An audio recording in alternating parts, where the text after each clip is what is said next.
Assalamualaikum warahmatullahi wabarakatuh. Waalaikumsalam warahmatullahi wabarakatuh. Baik. Warahmatullahi Eh, wabarakatuh. untuk hari ke-9 dengan materi yang IHT, kita semua diminta untuk mempresentasikan menggunakan Google Meet, nggih. Ya, Saya untuk membuka materi, sebelumnya izinkan saya untuk memperkenalkan diri aja. Mungkin biar lebih dekat, nggih. Nggih, Bu. Ya, Oke, Bu. Saya Bu Kiki dari Sampang Madura, lebih tepatnya sekolahnya di pelosok daerah Tambelangan, SMK Negeri Tambelangan. Saya sudah 7 tahun di sana. Alhamdulillah masih GTT. Nggih, sami, Bu. Oh, oke. Ya, untuk mempersingkat waktu karena waktunya juga hanya sebentar, biar kita tidak jenuh. Monggo Pak Obi, saya minta tolong untuk breaking nggih. Nggih, siap. Monggo perlemasan tangan dulu. Pak Sujanarko. Monggo dibuka videonya. Dibuka. Monggo jangan bersembunyi. Sama lengannya atau telapak tangan aja? Telapak tangan saja, Pak. Telapak tangan aja. Iya. Remas-remas. Ya. Habis itu kalau sudah saya bilang misalnya Pak Sujanarko. Nah, gitu Pak Sujanarko langsung bilang ya, kepala digaruk, kelapa diparut. Ya gitu, diulangi 6 kali Bapak ya. Diulangi Pak, gimana? Kepala digaruk. Kepala digaruk, kelapa diparut. Nah, gitu diulangi sampai 6 kali. Ya. Saya duluan, Pak. Dalam? Saya duluan. Nggih, misalnya apa jenengan sudah ngulangi 6 kali kan dilempar datang Bu Sujati atau Pak Nur, kaget. Ngoten. Monggo videonya dibuka Pak biar kelihatan. Bismillahirrahmanirrahim. Kepala digaruk, kelapa diparut. Iya, agak cepat Bapak. Kepala digaruk, apa namanya, kelapa diparut. Kepala digaruk, kelapa diparut.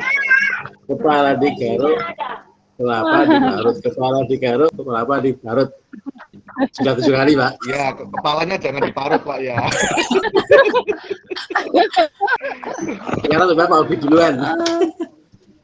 Wah, kepala digaruk, kelapa diparut, kepala digaruk, kelapa diparut, kepala digaruk, kelapa diparut, kepala digaruk, kelapa diparut. Monggo Bu Sujati. Bagus. sama ya. Monggo Bu. Sami Bu. Digaruk, kelapa diparut. Kelapa digaruk, kepala digaruk, kepala digaruk, kepala digaruk,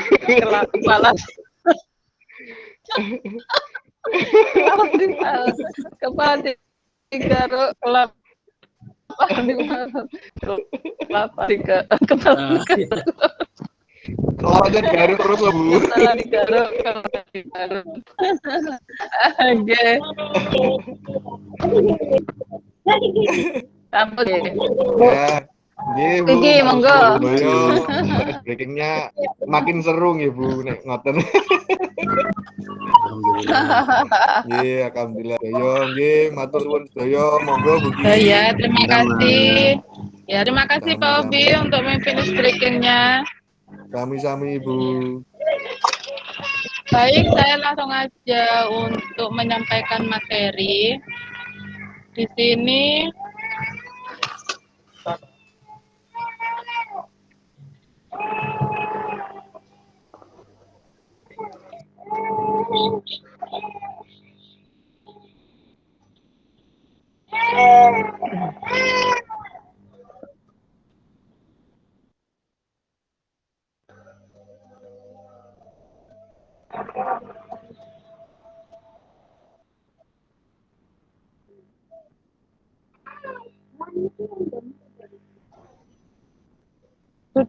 Sudah masuk Bapak Ibu?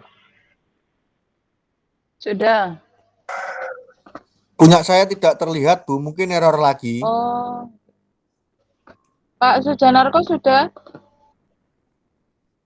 Kalau yang lain sudah, lanjut Sak Mawon, Bu. Oh, okay. Sudah, Bu. Sudah masuk. Oh, siap. Di sini saya akan menyampaikan pembuatan rencana pelaksanaan layanan yaitu RPL. Kalau guru mapel itu biasanya RPP, karena kita BK di sini RPL seperti itu. Pembuatan RPL di sini pertama kita harus mengembangkan tema atau topik seperti itu. Yang berdasarkan aspek perkembangan pribadi, sosial, belajar, dan karir. Yang kedua, memetakan topik layanan berdasarkan program tahunan atau semester yang telah disusun. Yaitu maksudnya seperti ini. Dalam program tahunan atau semester, contohnya di bulan Desember.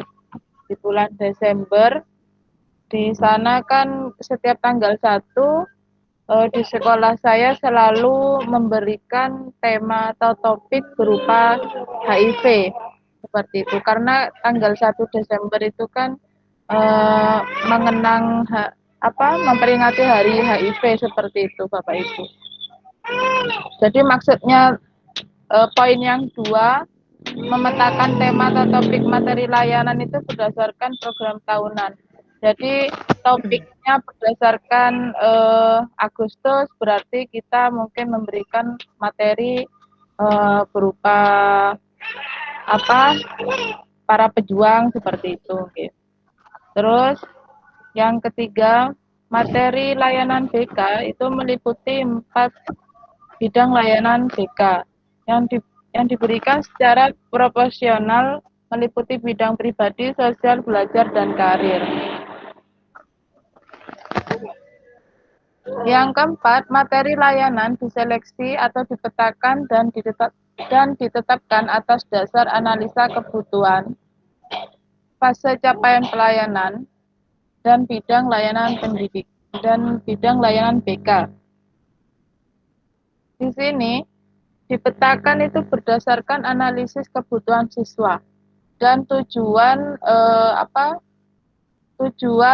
pencapaian terhadap siswa seperti itu. Kebutuhan peserta didik itu apa yang dibutuhkan, berarti topik itu yang kita kembangkan berdasarkan bidang layanan yang ada di BK dan seterusnya. Setelah tema atau topik dikembangkan, maka kegiatan penyusunan RPL itu sudah bisa dirancang. Seperti itu Bapak Ibu. Mungkin ada sanggahan untuk pengembangan tema?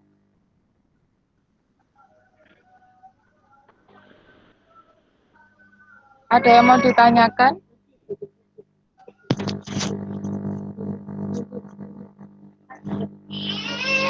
Bu Sujiati, lanjut nggih? Ya, cukup. Lanjut.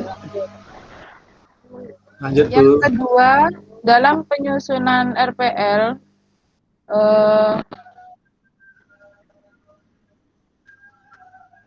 di sini di dalam RPL rencana RPL ada 3 poin, 3 komponen yang harus ada di dalam RPL, yaitu tujuan. Tujuan layanan yang dikembangkan dari capaian pelayanan yang terdiri dari 3 tataran internalisasi tujuan dan dirumuskan dengan kalimat yang mudah dipahami. Yang kedua, aktivitas. Aktivitas di sini berisi kegiatan aktif peserta didik selama dalam kegiatan layanan. Aktivitas ini dapat berisi metode kegiatan, materi, waktu pelaksanaan, media yang digunakan, serta tahapan pelaksanaan. Poin yang ketiga, di sini penilaian layanan BK. Penilaian sebagai gambaran secara umum, tagihan untuk mengukur ketercapaian tujuan. Penilaian atau proses evaluasi di sini dapat berisi evaluasi proses dan evaluasi hasil. Seperti itu.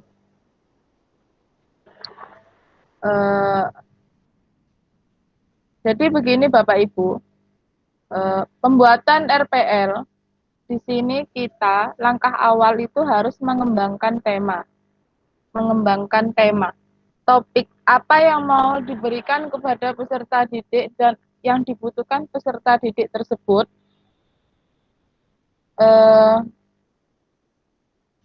Terus yang kedua, materi layanannya ketika topik sudah ditentukan, materi harus sudah siap seperti itu Bapak Ibu.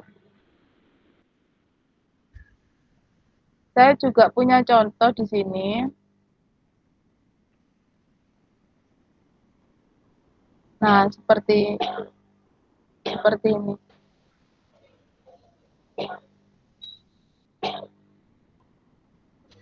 Oh.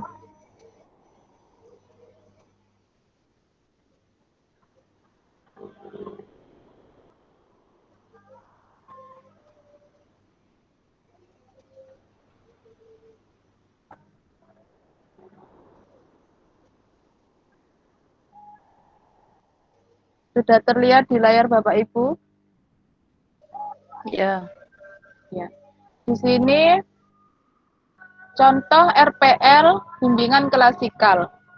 Nah, di sini topiknya saya mengambil tentang psikologi remaja dan permasalahannya dengan bidang layanan pribadi. Di sini sasarannya kelas 10. Kelas 10 itu komponennya adalah layanan dasar, okay? Soalnya kita memberikan bimbingan klasikal ini pada kelas 10. Jadi komponennya itu di layanan dasar.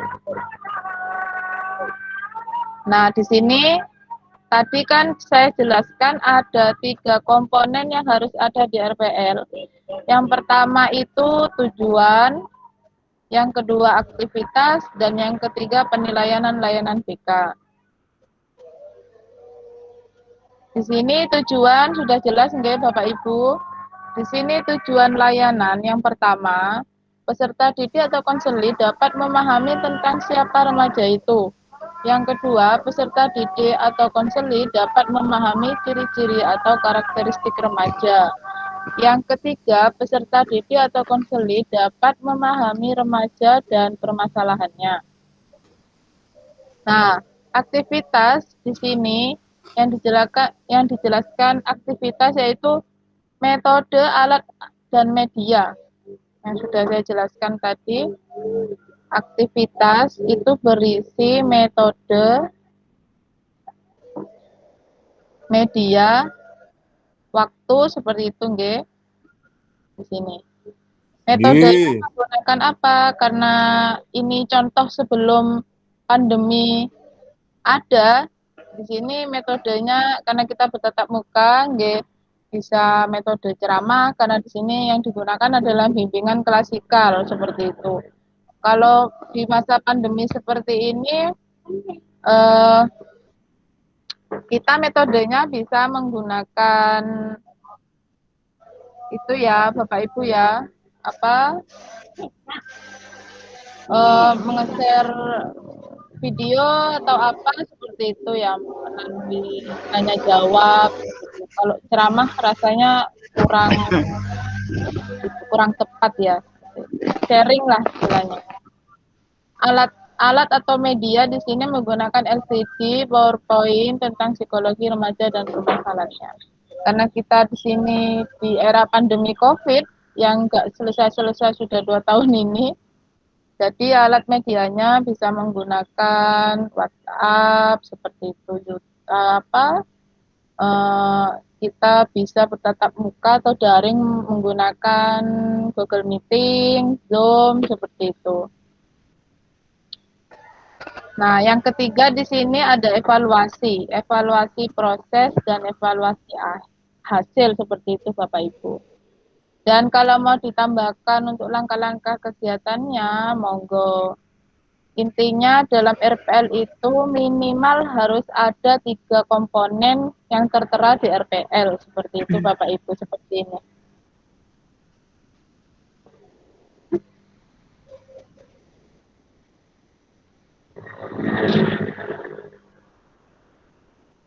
Untuk materi yang sudah saya sampaikan, mungkin ada pertanyaan Bapak Ibu.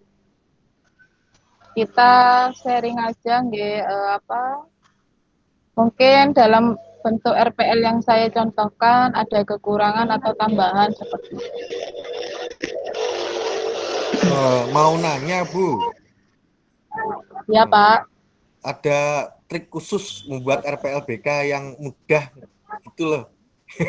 Oh gitu. Bagi-bagi infonya. Ya. Kalau saya pribadi di SMK saya itu saya setiap tahunnya itu Pak menyebarkan angket seperti itu. Jadi saya memilah-milah karena saya megang kelas 3 seperti itu. Saya megang kelas 3 di sana. Jadi apa sih anak kelas 3 ini yang dibutuhkan seperti itu. Kalau dulu saya ketika megang anak kelas 1 saya menyebarkan angket. Tapi ketika saya di kelas 3 saya hanya istilahnya bertukar pendapat itu sama siswa ya. Kayak gini, apa yang dibutuhkan kalian seperti itu. Saya hanya seperti itu Pak penerapannya di sana. Tidak menyebarkan angket. Kan sebelum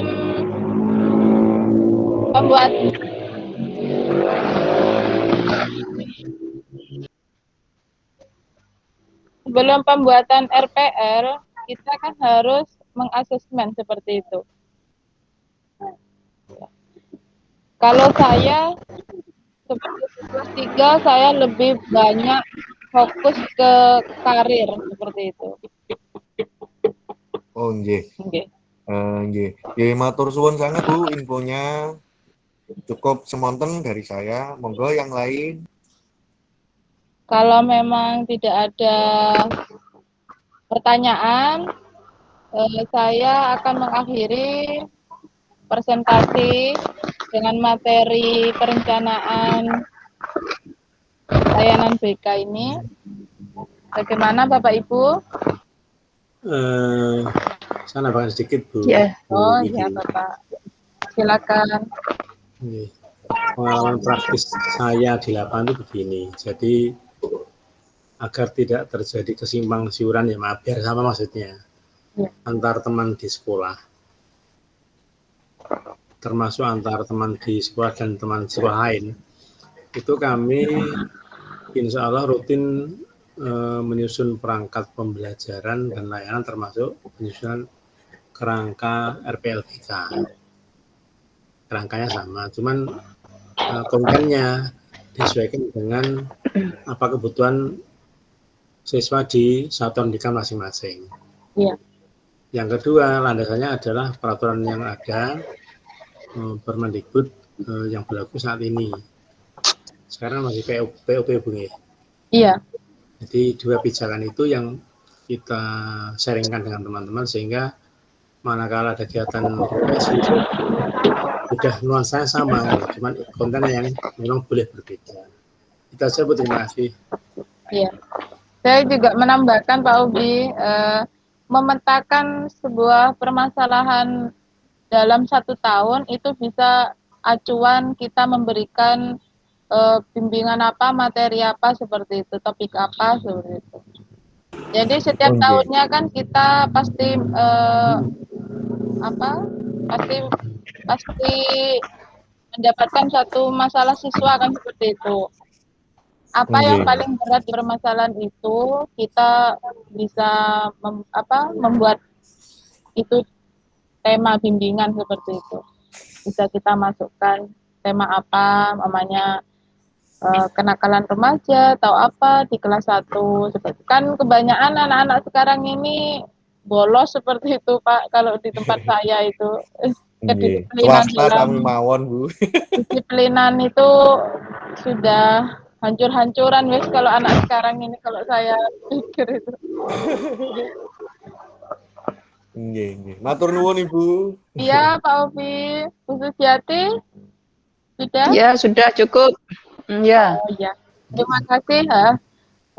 Mohon maaf jika presentasi untuk menyampaikan materi di sini saya rasa banyak salahnya atau kekurangan. Saya mohon maaf karena saya juga sama-sama belajar, kita sama-sama belajar seperti itu. Oke, terima kasih. Saya akhiri. Assalamualaikum warahmatullahi wabarakatuh. Waalaikumsalam Waalaikumsalam warahmatullahi wabarakatuh. warahmatullahi wabarakatuh.